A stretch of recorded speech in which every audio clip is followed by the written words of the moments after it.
जय श्री राधे, जय श्री कृष्ण। मंदिर श्री बंसी वाले महात्मा यूट्यूब चैनल की ओर से हम आप सभी भक्तों का हार्दिक अभिनंदन करते हैं। आज हम आपको सुनाने जा रहे हैं श्रीमद् भागवत महापुराण के 8वें स्कंद के 8वें अध्याय की परम पावन कथा। इस अध्याय का नाम है समुद्र में से अमृत आदि की उत्पत्ति और भगवान का मोहिनी अवतार ग्रहण करना।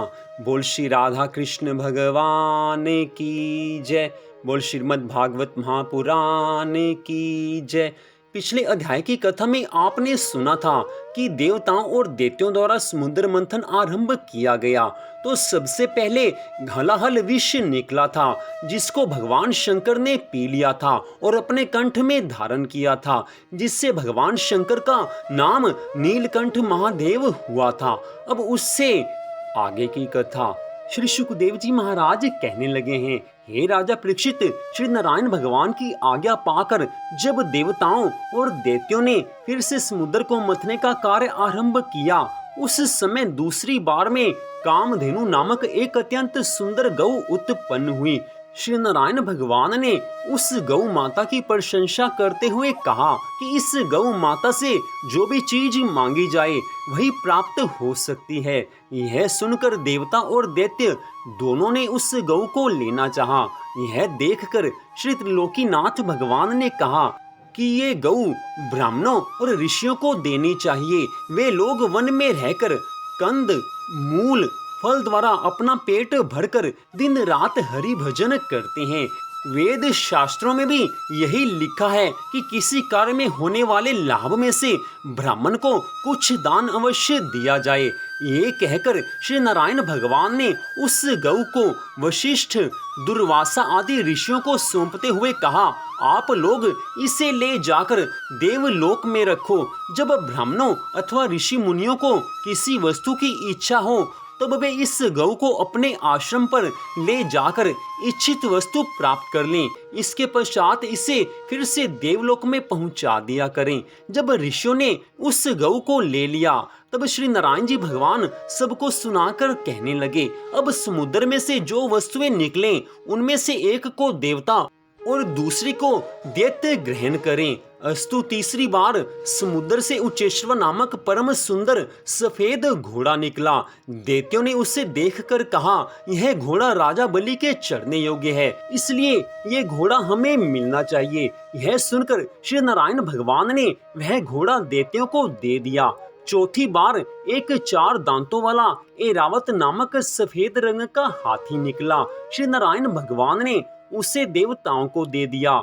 उसे देखकर दैत्य फिर कहने लगे, यह हाथी हमें दे दीजिए और इसके बदले घोड़ा ले लीजिए। परंतु श्री त्रिलोकीनाथ भगवान ने उत्तर दिया, जो बात एक बार निश्चित हो गई उससे फिरना नहीं चाहिए। नादान दैत्य चुप हो गए। 5वीं बार अत्यंत तेजस्वी परम सुंदर कौस्तुभ मणि निकली। उसे देखकर श्री त्रिलोकीनाथ भगवान कहने लगे, इसे हम लेंगे। सब देवता और दैत्यों ने इसे प्रसन्नता पूर्वक स्वीकार करके वह मणि श्री त्रिलोकीनाथ भगवान को दे दी। श्री हरि विष्णु भगवान ने उसे अपनी माला में डालकर गले में पहन लिया। 6ठी बार पारिजात नामक वृक्ष की उत्पत्ति हुई। श्री नारायण जी ने उसके गुण बताते हुए कहा, इस वृक्ष से जो वस्तु मांगोगे यह वही देगा। अतः उसे समुद्र के तट पर लगा दिया। हे राजा परीक्षित, समुद्र मंथन के बाद जब देवता और दैत्यों में फिर युद्ध हुआ उस समय देवता उस वृक्ष को देवलोक में ले गए थे। अस्तु 7वीं बार समुद्र में से रंभा नामक परम सुंदरी अप्सरा की उत्पत्ति हुई। वह किसी को नहीं मिली। 8वीं बार लक्ष्मी नामक एक परम सुंदरी स्त्री की उत्पत्ति हुई। वह अपने दाएं हाथ में कमल और बाएं हाथ में माला लिए हुए सुंदर वस्त्र आभूषणों से अलंकृत थी। उसके स्वरूप को देखकर श्री नारायण जी भगवान के अतिरिक्त सभी देवता तथा दैत्य आसक्त हो गए और समुद्र को मथना छोड़कर उसके चारों ओर घिर आए और सभी लोग उन्हें प्राप्त करने की इच्छा करने लगे। उस समय लक्ष्मी जी ने इस प्रकार कहा, मुझे कोई बलपूर्वक अपने पास से नहीं रख सकता। जिस पुरुष में प्रशंसनीय संपूर्ण गुण होंगे मैं उसी के पास रहूंगी। मेरे लिए देवता और दैत्य दोनों ही एक समान हैं।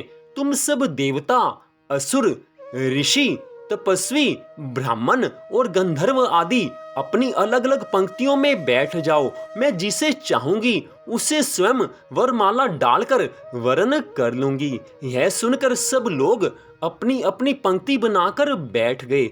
उस समय लक्ष्मी जी ने सबसे पहले असुरों की तरफ देखकर कहा, इनका राज्य सदा स्थिर नहीं रहता है।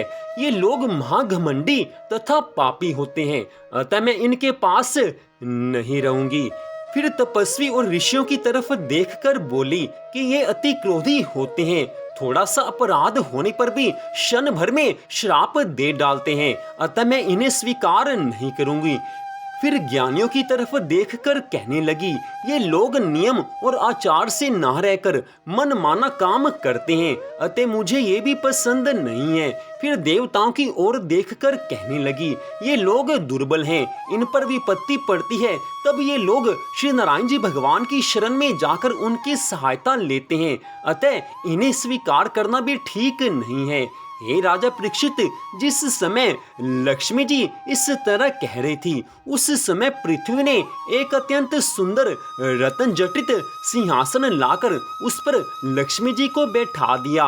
इसके पश्चात गंगा, यमुना, नर्मदा आदि नदियां स्त्री का रूप धारण करके स्वर्ण कलशों में अपना जल भरकर वहां पर ले आई। कामधेनु गौ ने अपना दूध, दही, गोबर, गोमूत्र तथा घृत मिलाकर पंचगव्य और तीर्थों के जल से लक्ष्मी जी को स्नान कराया और उन्हें उत्तम उत्तम वस्त्राभूषणों से अलंकृत करके श्रृंगार कर दिया। इतना हो जाने पर लक्ष्मी जी ने ब्रह्मा जी की तरफ देखकर कहा, ये वृद्ध हैं, इन्हें कैसे स्वीकार करूं?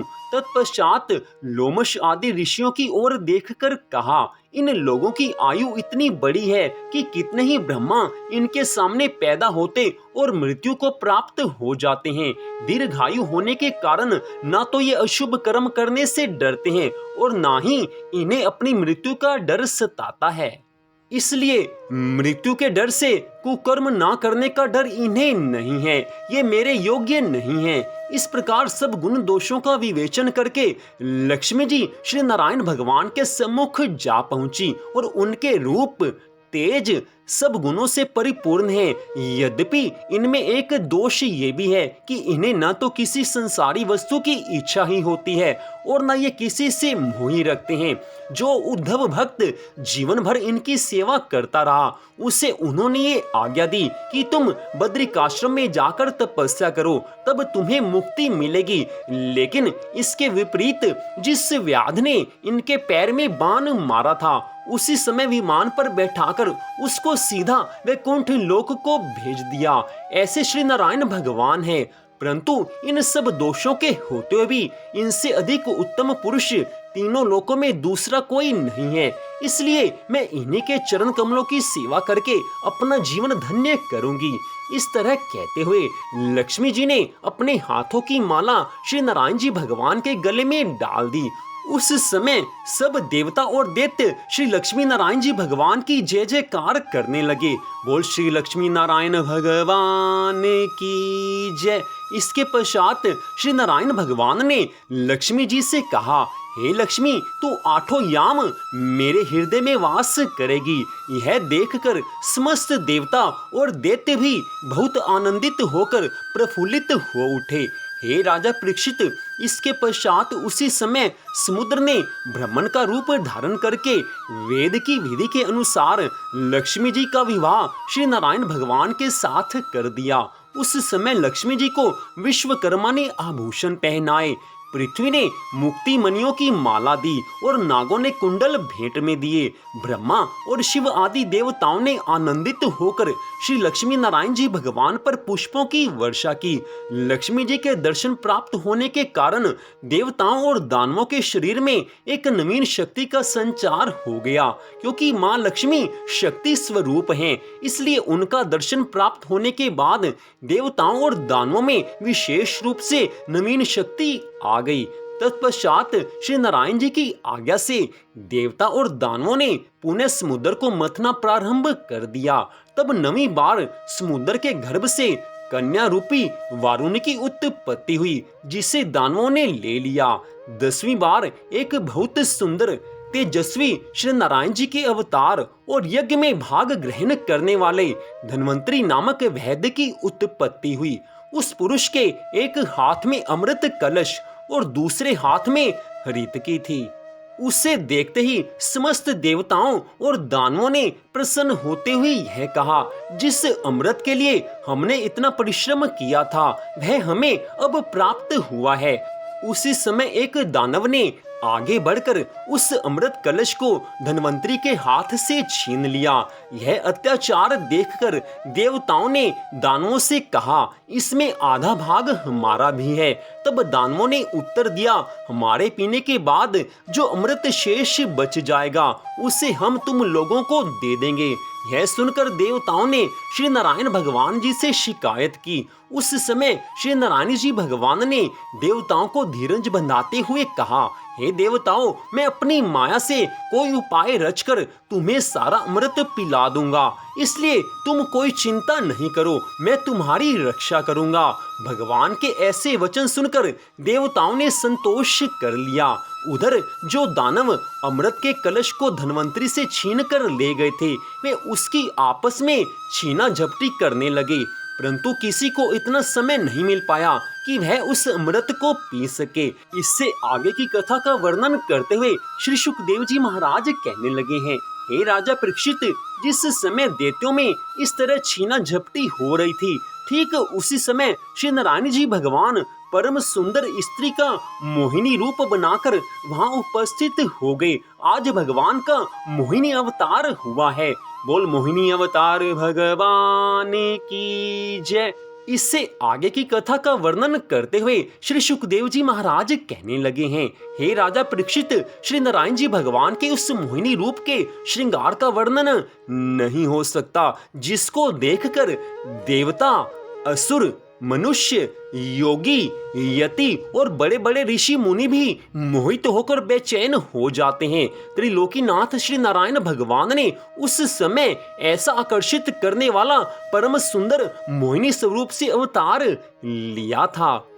बड़ी सुंदर कथा का वर्णन आज श्री सुखदेव जी महाराज ने इस अध्याय में किया है। इसमें स्पष्ट बताया गया है कि श्री नारायण जी भगवान ही सब कुछ करने वाले हैं। जब जब देवताओं के ऊपर कष्ट आता है, जब जब धर्मपरायण लोगों के ऊपर कष्ट आता है, तब तब भगवान कोई ना कोई अवतार धारण करके सब देवी देवताओं की और सब धर्मपरायण मनुष्यों की रक्षा करते हैं। आज भगवान ने मोहिनी अवतार इसलिए धारण किया था कि देवताओं को अमृत पिलाना था, और इसी कारण भगवान ने बड़ा सुंदर परम मनोहर दिव्य रूप से मोहिनी अवतार ग्रहण किया था।